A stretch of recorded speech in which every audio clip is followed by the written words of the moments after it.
मेलारेगामी की प्रक्रिया से मैं अब आपको परिचित कराता हूँ। इसे अपनाने या न अपनाने का निर्णय आप पर छोड़ता हूँ। हालांकि व्यापक समझ के लिए उपलब्ध पुस्तकों का पढ़ना जरूरी है। अपने न्यूज़लेटर की सीमाओं को देखते हुए मैं आमतौर पर एक संक्षिप्त अवलोकन प्रस्तुत करता हूँ, जिसमें परिचय, प्रक्रिया, अनुभव, सावधानी आदि जैसे पहलू शामिल होते हैं। इसलिए आप जो भी ऑनलाइन सामग्री चुनते हैं उसके प्रति सावधानी बरतें। मेलारेगामी के चरण। सुबह जल्दी उठें। मेलारेगामी सुबह जल्दी उठने, स्नान करने और नाश्ते से पहले ध्यान करने का सुझाव देता है।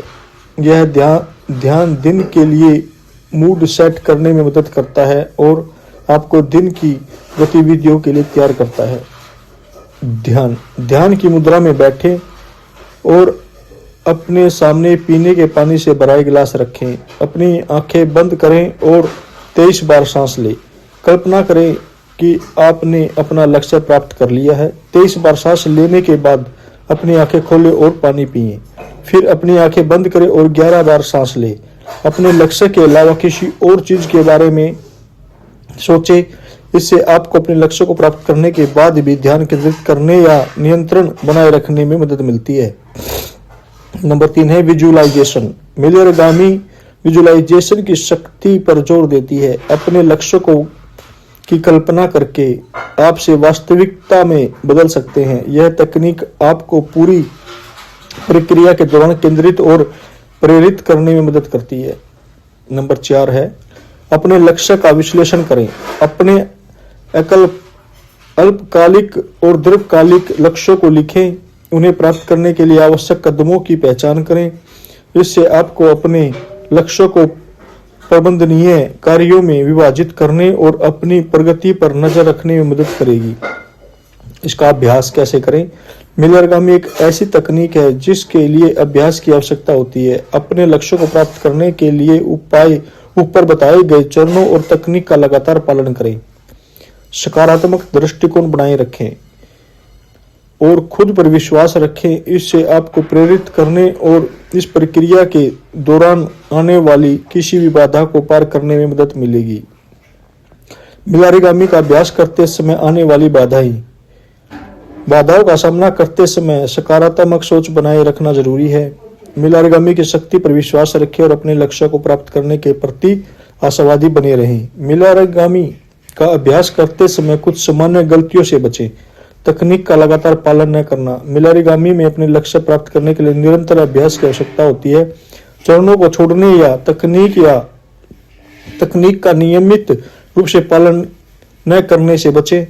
ध्यान के दौरान एकाग्रता की कमी। ध्यान के चरण के दौरान अपने लक्ष्य पर केंद्रित रखना जरूरी है। बाहरी कारणों से विचलित होने या दूसरी चीजों के बारे में सोचने से बचें। अपने लक्ष्य की कल्पना न करना। कल्पना करना मेलारेगामी एक महत्वपूर्ण हिस्सा है। ध्यान के चरण के दौरान अपने लक्ष्यों की स्पष्ट रूप से कल्पना करना सुनिश्चित करें। सकारात्मक दृष्टिकोण में बनाए रखना। सकारात्मक दृष्टिकोण बनाए रखें और खुद पर विश्वास रखें। इससे आपको प्रेरित रहने और इस प्रक्रिया के दौरान आने वाली किसी भी बाधा को पार करने में मदद मिलेगी। अपने लक्ष्यों की जांच न करना। अपने अल्पकालिक और दीर्घकालिक लक्ष्यों को लिखें।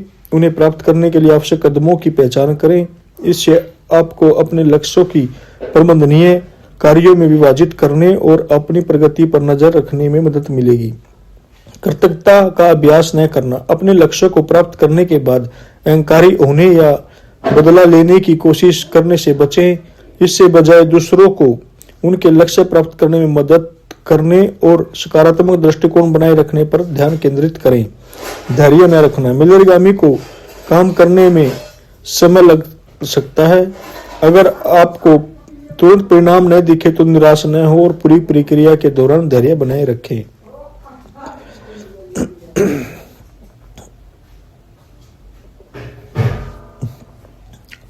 अब इसमें मेरा अनुभव। इस प्रक्रिया के माध्यम से मैंने कई चीजें प्रकट की हैं।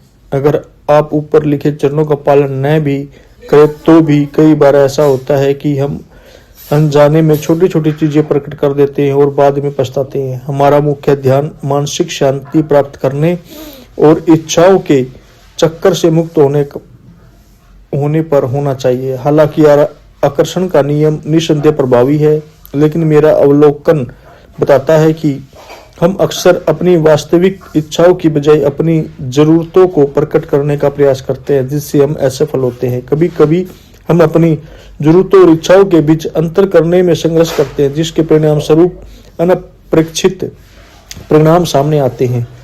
एक बार एक मुवक्किल मेरे पास आया और विवाहोत्तर संबंध का खुलासा किया, लेकिन बाद में इससे उसका पछतावा हुआ। इसे असल में आर्थिक स्थिरता की जरूरत थी। इसी तरह एक व्यक्ति जो अपराध शो देखने का शौक रखता था, अनजाने में ऐसी घटनाएं कर बैठा क्योंकि वह सोच रहा था कि ऐसी परिस्थितियों में वह क्या करेगा।